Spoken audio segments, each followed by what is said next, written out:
मिळालेल्या प्रसादाचं थोरपण श्रेष्ठत्व आणि महिमा सांगतात की लोक हो, मला गुरुचा प्रसाद मिळाला.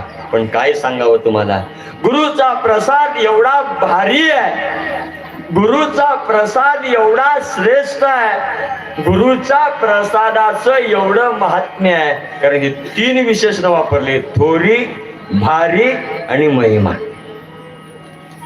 3 विशेषण वापरले महाराज. अहो, एखाद्या वाक्याला एक विशेषण प्राप्त झालं तर त्या वाक्याला फार महत्व मिळतंय. ह्या तर वाक्य, ह्या तर चरणात 3 विशेषण आहेत. तेच म्हणाल, थोडी, भारी, बघा, महिमा, श्रेष्ठ.